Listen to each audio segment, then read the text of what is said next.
Hey, deserving listeners, Sister Wives, Season 19. I have finally arrived at the last season. The season that you might have watched. Well, by the time this airs on YouTube, it might have been in the past for you, but at least sooner to your timeline. I feel like I'm time traveling. Anyway, so let's watch and see what happens. All right, so they are starting episode 1 with a title card. This season of Sister Wives began filming in late 2022. I usually like to take notes on this because it kind of pertains, because some of the seasons were filmed very closely together. I think it was like maybe 15, 16, 17 were all filmed in the first year of the pandemic. I know that this season aired in September of 2024. So it began filming, and then 2 years later, it was published. All right. I don't know why they're telling us that.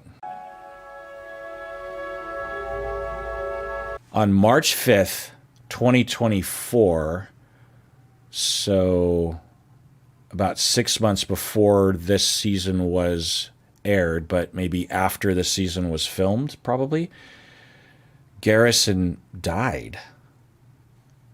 What happened?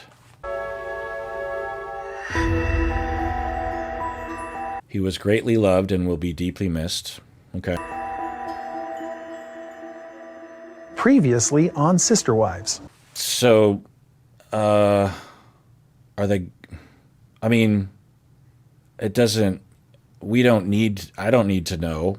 You know, when people die, one of the more annoying questions that people will ask a lot, it depends on the situation, but will be like, how, right? And it's like, if you're grieving, especially if the how, the reason why your loved one died isn't really something you want to repeat over and over again, it can be kind of hard. So you want to be careful. It's not wrong to ask that, and it's certainly not wrong to be curious, right? Especially when you have a young person. I mean, how old was Garrison? I haven't been keeping track, but early 20s, I think. And I remember hearing that at least at some point he had a girlfriend and a job. Anyway, so it's normal to want to know since he was younger, and maybe it pertains to something that's going on in the family. I don't know. I'm going to take a guess and say that it was some kind of medical condition. I mean, or an accident. Probably an accident. That's the most likely. I mean, I think accidents are, I mean, maybe COVID, but accidents are, I think, the number one cause of death for younger adults. And usually, often alcohol related, either for themselves or the driver of their car or another. Anyway, I say all this because if you have someone who is telling you about someone that died, and you're curious as to why, just take a beat and ask yourself, is this the right time to ask? Often the person telling you about the loss will volunteer that information because they'll intuit that you might be curious about that. Or you can ask when appropriate, something like, so I don't want to be weird about this, and you don't have to answer this question, but I'm curious as to how he died, but don't feel like you have to relive it or answer the question. I guess, and actually before asking the question, ask yourself why you want to ask the question. Because sometimes it's just morbid curiosity, or you're trying to ascertain common risks that happen to people, and it's like a selfish reason. It's like, well, if that person died, I want to know what to avoid, that kind of stuff. And when someone's especially in the acute stages of grief, you don't want to make it about you. So but I'm not talking to them, so it's not really relevant. So previously on, so we're about to go into that. So yeah, unless there's another title card, which I'm guessing there won't be, then or unless this season was filmed beyond, for 18, 19 months, which I don't think is true, then I'm guessing in this season we're not going to ever know. So I think I'm going to look it up. All right. So and by the way, thank you to everyone for not spoiling this in the comment section for me.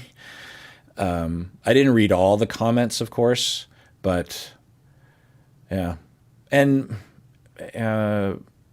this might not be even relevant to my reaction of the family, but anyway, so I just Googled it, and the first thing that comes up in my SEO anyway is an article by the on the Los Angeles Times, written by Nardine Saad, and apparently it was a suicide.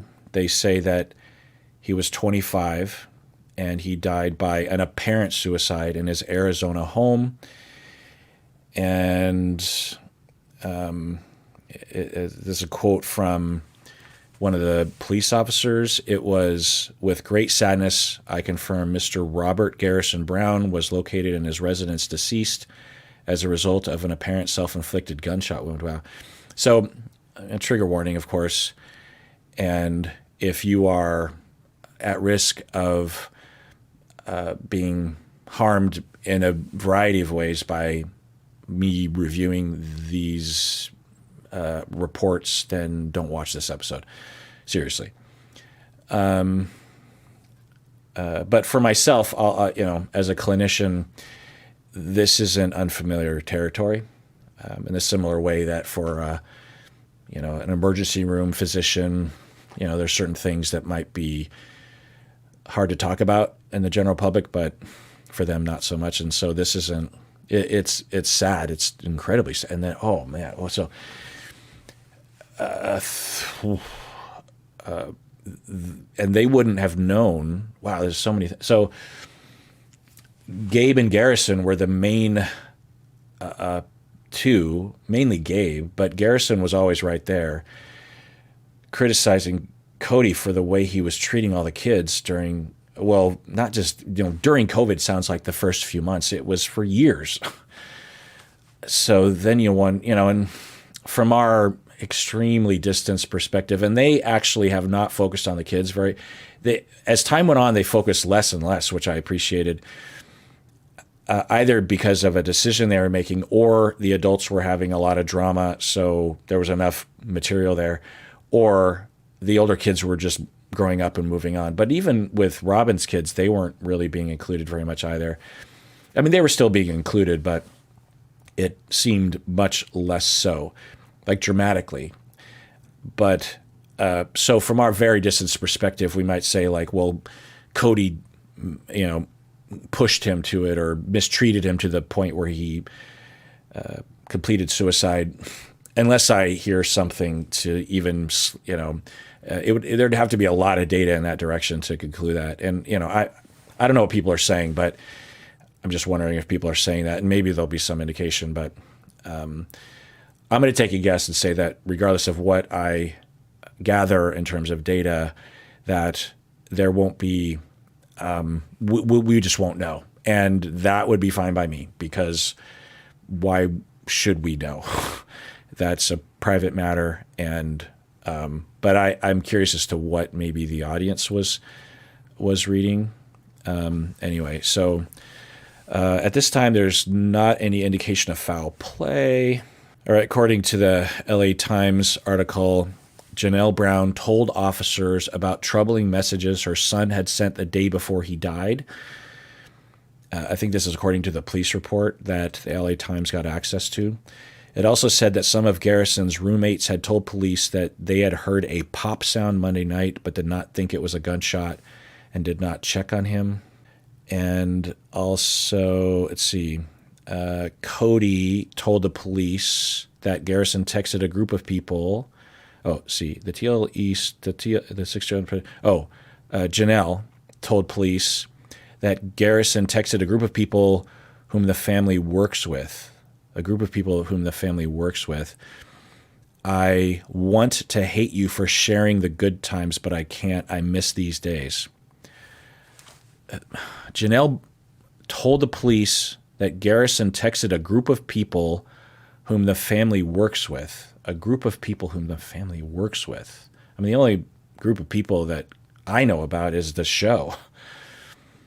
I want, and the text was, I want to hate you for sharing the good times, but I can't. I miss these days.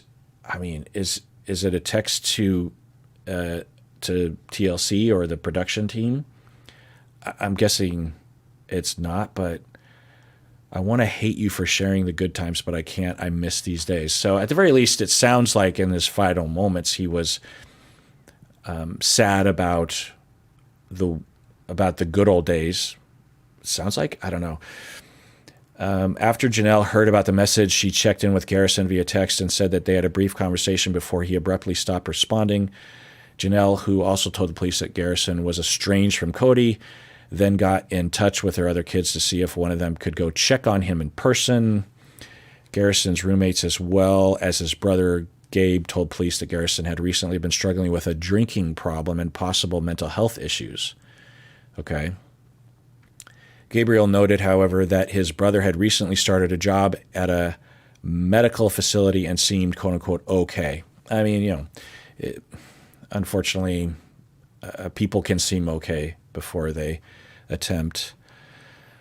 All right, so there's another article on Us Weekly that was, I think, published 6 months or more after it was announced, or that after Garrison died. And it says here that Janelle posted or something, or was in an interview, and as a part of that, she said, I just think you do what you can to support mental health to honor Garrison. So she's saying, how do we honor Garrison? I just think you do what you can to support mental health, especially men's mental health, and we just continue to honor him and remember him. Okay. It's just so tragic. And I've been watching all 19 seasons over, I don't know how long, maybe the past year or something. And so I've had all this condensed, and I remember Garrison when he was really small. And he was one of the only kids on the show that was in scenes that I reacted to, right? I remember there was a couple scenes. Wow. Yeah, there was that scene in the road trip or car, and off camera, I think it was Gabe and Garrison were in some kind of physical altercation, and it was a bit of a crisis on camera, and Janelle was coming over, and then eventually Mary stepped in, that kind of thing, and Cody was ignoring it. And then there was another scene at Janelle's house in one of the bedrooms, and I think it was Gabe and Garrison were having some kind of sibling argument, and Janelle came in and then was seemingly not dealing with it well, and then Cody stepped in and seemed to calm it down. Anyway, and then, of course, all the stuff during COVID. Yeah, it's of all the kids, I'm trying to think of a kid that, there's been other kids that they focused on, especially earlier on. But in terms of things that, because almost everything, I would see scenes that I thought, ooh, maybe I should react. But if it involved the kids, even if the kids were adults, I'm like, it's not worth the risk of participating in exploiting children who could never have consented willingly, really, to being on a reality TV show. But there were some times when I was like, I think this is too important, and Garrison was, I think, just coincidentally, but maybe not coincidentally, I don't know.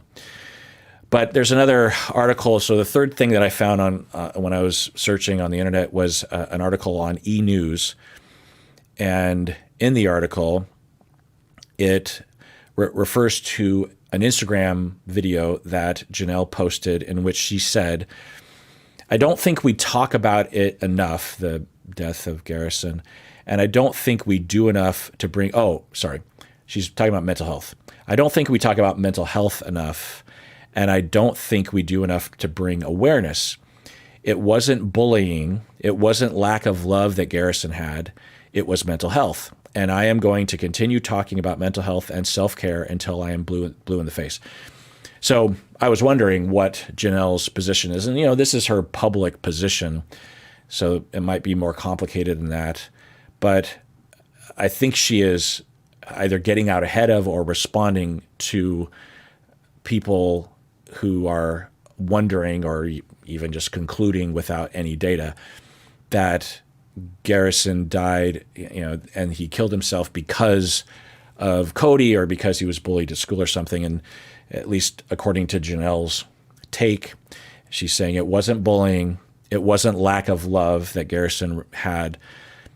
I mean, I'm assuming that she's including Cody in that. I don't know. I mean, I would argue that at least in the last couple of years that I'm not blaming Cody for the death, but it was clear that Cody was not being, well, a good father to any of his kids, or at least to many of the kids that were being talked about, Janelle's kids and Christine's kids.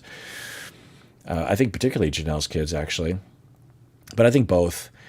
Is that related? We don't know. It might not be related. We just don't know. Oh, sorry. That wasn't Janelle video. That was Madison, who is Garrison and Gabe's sister. So scratch all that. So according to Madison, the sister, she was saying it wasn't bullying. It wasn't lack of love. It was mental health. Okay. Well, that's interesting. So a sibling would, have a pretty good idea about what was going on, I think, a lot better than we would.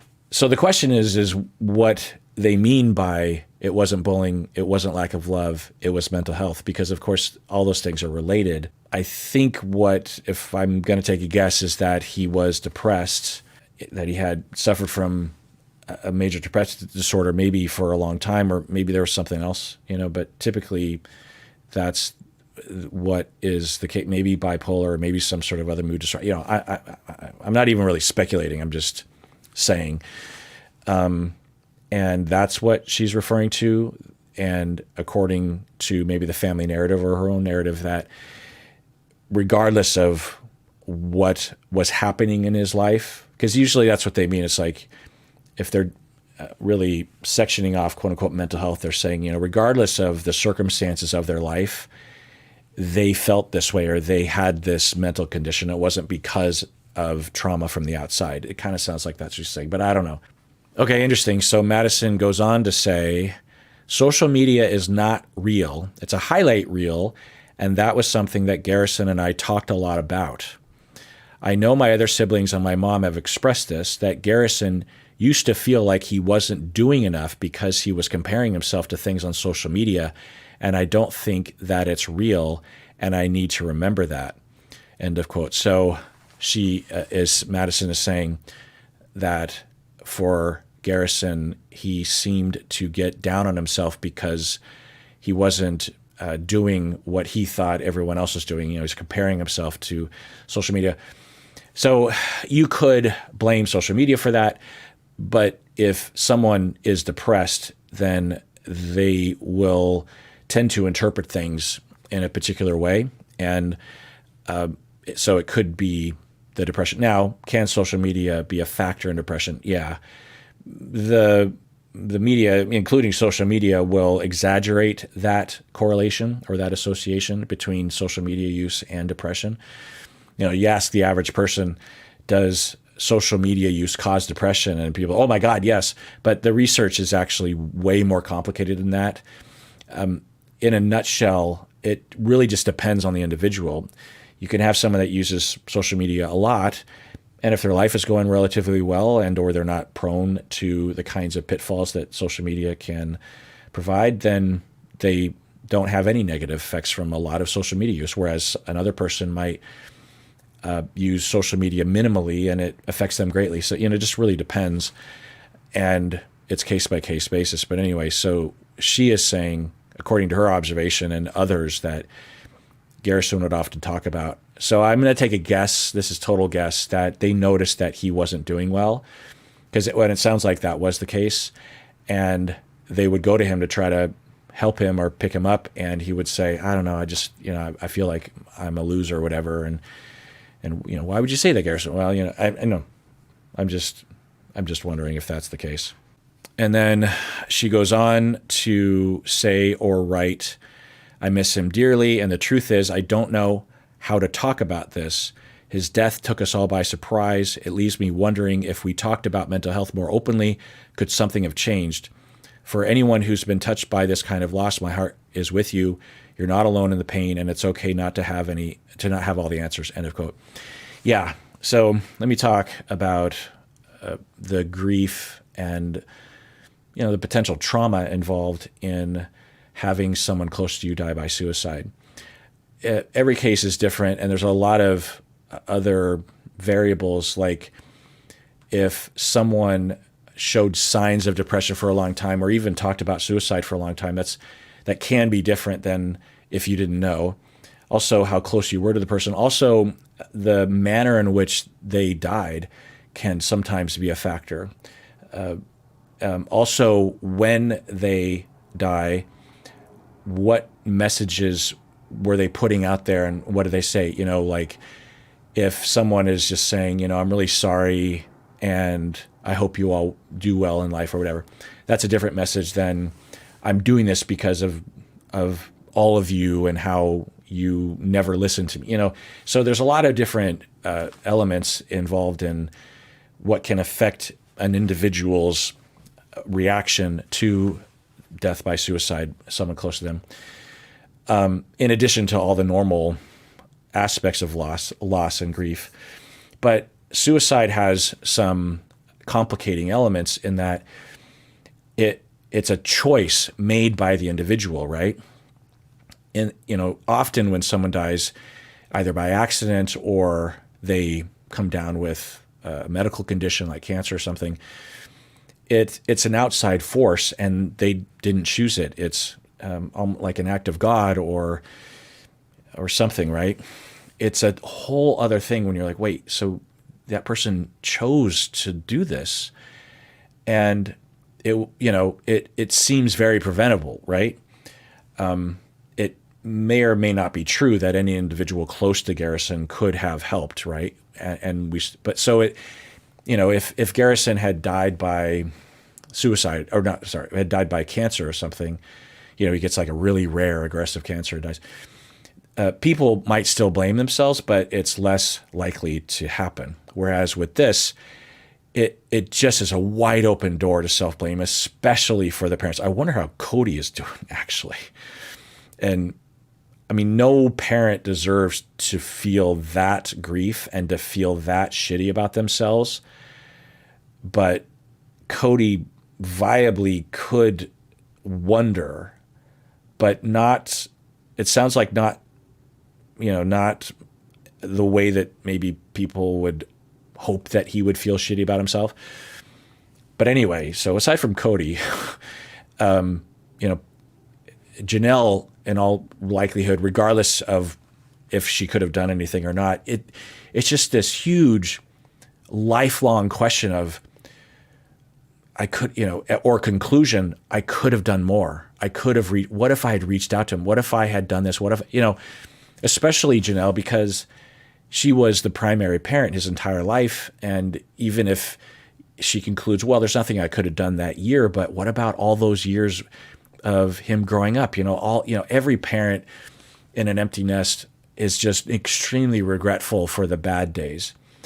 You just, I can't believe that I didn't spend more time, even if your kid is thriving. You have, my parents are like this. I'll be telling them that they're the best parents, and I'm a professional parenting evaluator and trauma evaluator. And I'm like, you are quite possibly the best parents I've ever heard of. You weren't perfect, but you were two of the best. Even they will, they don't absorb that, I think mostly because of their childhood, but, and they will, the shame that they have is like, oh, but there were those moments that I made that mistake. And I'm like, all of us kids are like, Mom, Dad, like, no. So that's when things go well. Imagine if your kid actually died by suicide. I mean, it's just this, there's almost nothing that you can tell a parent in a situation like that would eliminate the self-blame, even though in all likelihood it isn't at any stretch of the imagination their fault. So there's that element of the grief.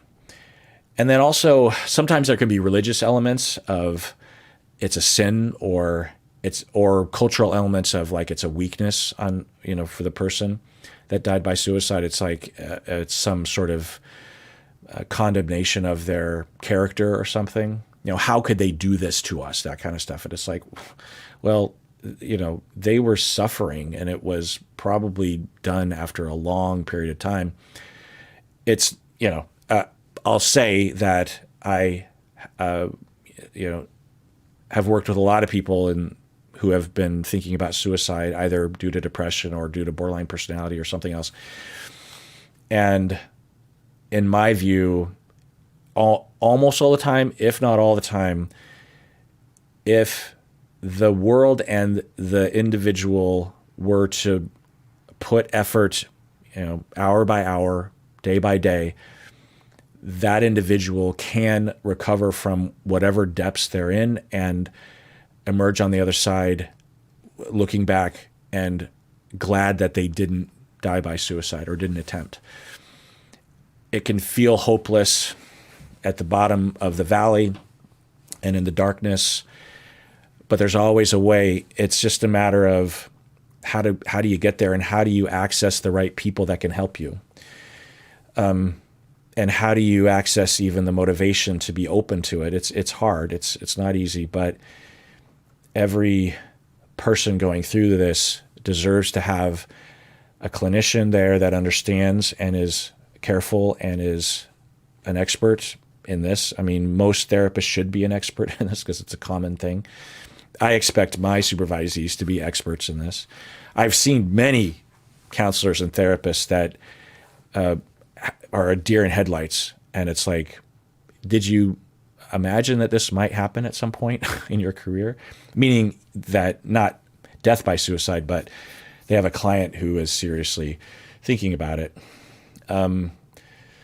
So I say that to any of you who are, in those shoes, that just take one day at a time and make sure that you connect with a team and that you have a safety plan that involves a therapist and family and a crisis line, and starting to maybe look at psychiatric medication, changing your life circumstances, that kind of stuff. There's a way. And in every situation I've ever been in, there's a way out. Now, it can be arduous. It can take a lot of time. I've been with people who have been, if we're just talking about depression-related suicidal thoughts, I've been with clients for years without any improvement, and they are in the depths every time I see them. So and I would try, and I'm an expert, and I would try everything from all different angles, and the client would comply and would go along with stuff, and nothing would improve, or there'd be, barely any improvement. The one thing that would keep me going was to say, well, he's still here with us, and he hasn't attempted yet, and we just got to keep going. And eventually, it all came together. I don't know if I had anything to do with it, or if it was just outside circumstances or something, but he pulled out of the nosedive, and for years after that, as far as I know, he was doing well. So there's hope, and the key is to have closeness and unconditional love and attention. Like if you have a parent that's willing to just like move into your apartment for the week, that can do the trick. Or you move into their place for a week, just having them there, even if you're not like all lovey-dovey. Just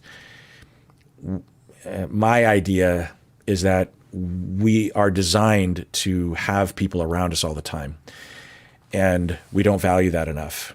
And at the very least, in the depths of that kind of despair, as long as we're not alone, then there's a reason to live for the next hour, that kind of thing. And it's complicated.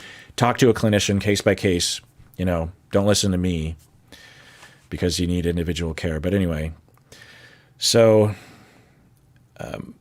Madison is saying, what if we talked about mental health more openly? Could something have changed? Could I have prevented or could we have prevented it? And sometimes those questions are relevant and are not irrational. And it's complicated. Could the family have done something? Maybe. But that doesn't necessarily mean that the family is quote unquote to blame, right? There's reasonable actions that people will take. And most people just don't know what to do. Now, what I will see is some people will say, well, once someone makes that choice, there's nothing that you can do to stop them. And that is a huge myth, actually.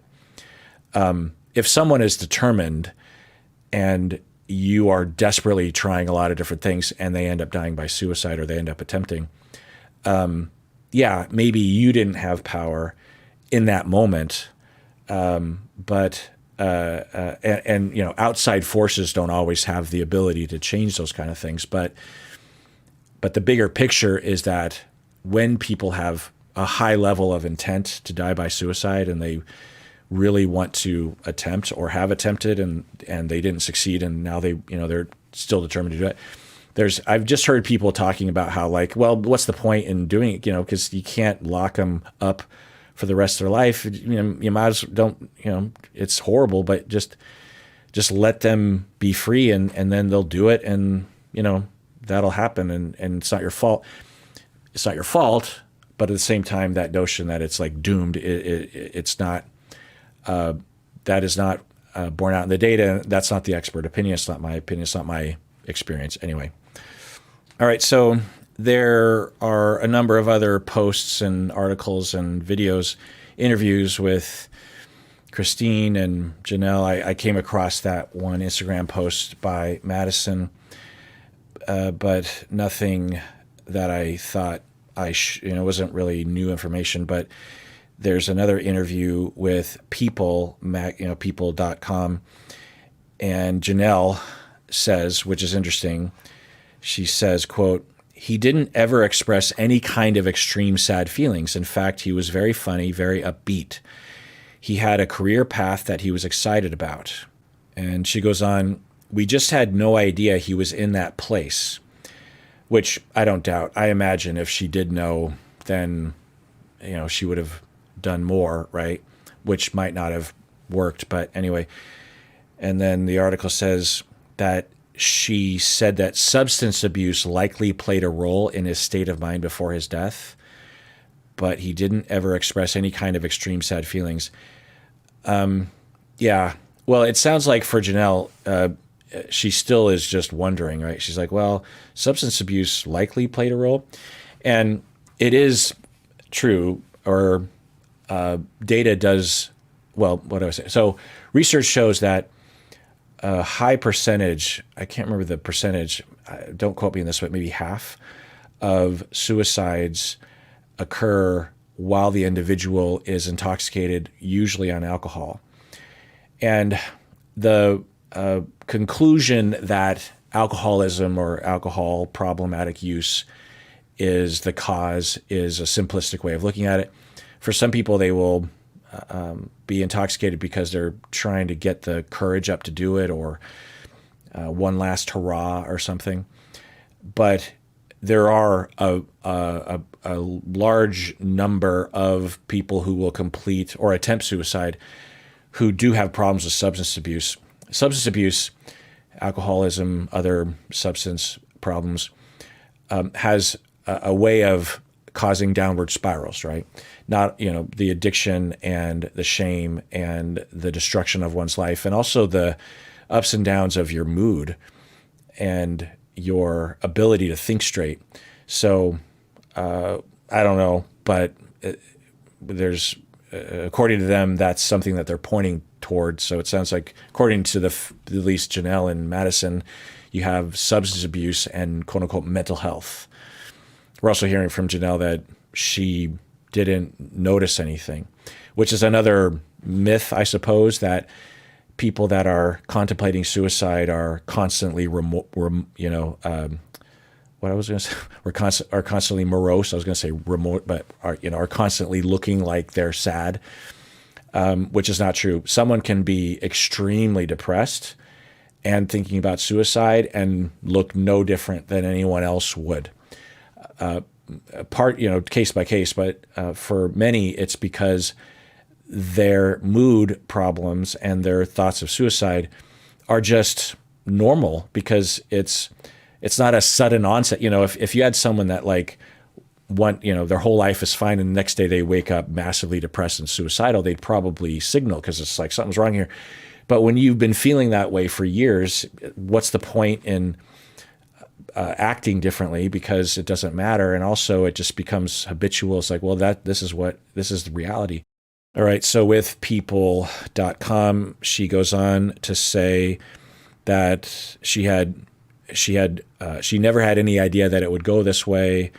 We actually were having conversations. He had all the resources that he could have needed. This was just a shock. We just never expected this. I really actually had sort of thought like, okay, maybe he's finally starting to get momentum. It's hard in your 20s to find your path.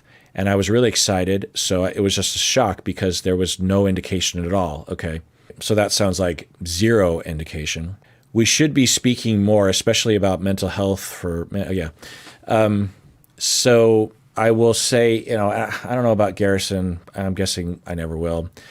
Mostly because I'm not in the family and I'm not a clinician in the family, and maybe even a result of the fact that the family doesn't know, right? And that can happen sometimes. So what Janelle is saying is that he was actually seemingly starting to improve. And the one thought that I have, and I have no idea if it's related, it probably isn't, but for some people who attempt or who are chronically depressed or cyclically depressed, at the depths of their depression and maybe even suicidality, they're so depressed they can't even get the motivation to carry out the suicide. And then once they start to get better, they are still very depressed relative to baseline, but they have a little bit of energy so they can actually carry through. So that's why it's really important to, especially if there's a clinician involved, that, like a common scenario might be that they finally get the help that they need, maybe even a medication, and the medication starts to improve their mood. And as their mood becomes slightly improved, that's when an attempt takes place. And so it's really important that although things might be improving, that you still be very vigilant and set up the safety plans and inform the client of that risk or the family of that risk, that kind of thing. I don't know. I have no idea if that applies. It sounds like a mystery. Janelle would be the one who would know the most. And she's saying, I don't know. He was doing well. I didn't know he was even thinking about that. And that can happen. It's rare, but for some people, they will very suddenly, for the very first time, have that motivation and then act on it. It's extremely rare for that to happen, but it does. So it's a bit of a myth that, it's always in the midst of a long-term, protracted thoughts of suicide or depression or something. And I don't want to give the impression that everyone who dies by suicide was depressed, because that's definitely not the case. I have a whole deep dive on suicide that you can listen to, and I go over the different research and the different models of explaining why people have motivation to die by suicide. And I have an integrated model that I have developed that, heavily steals from other models, ideas of thwarted belongingness and means and hopelessness and stuff. Anyway, so yeah, what we're not hearing, at least in the press anyway, and it sounds like Janelle is not thinking this way, but I don't know, that Cody is to blame, right? So, yeah. So I think I'm ready to move on, and just, it's so tragic, just so tragic. Yeah. And wow, this family, in such a few years, so much. Well, so he died at the beginning of 2023 or beginning of 2024. So in 4 years, this family, wow. And yeah, it's awful. Yeah. Yeah. I mean, I guess I'm personally affected, which isn't unusual. Yeah, it's sad. I'm sad. He must have been suffering. That makes me really, really sad. And for the family. I mean, yeah, just everyone. I hope the other kids are okay. So now I'm wondering, because this season 19, was published in September 24, but lasted a number of months into January of 2025. So I mean, I was wondering why there would be a season 19, because there is no more Sister Wives. I mean, I don't know about where we left off. Janelle and Mary hadn't, I guess, officially, but I think all they would have to do would just be tone down their contact of Cody or just co-parent together. So I don't know. At the very least, spiritually, or he's in a monogamous relationship with Robin, and that relationship might end soon. So maybe that's a reason to film another season. But I was wondering, like, why even have a season 19? It's over. There's no more Sister Wives. But they filmed this whole season, and then Garrison died, and then they published this season, and so would there be a season 20? I don't know. I mean, of course there will be, because there will be ratings to fulfill. Yeah. Well. All right. Well, let's adjourn there. Tune in next time when I continue watching season 19. And everyone out there, please take care of yourself, because you deserve it. You really, really do.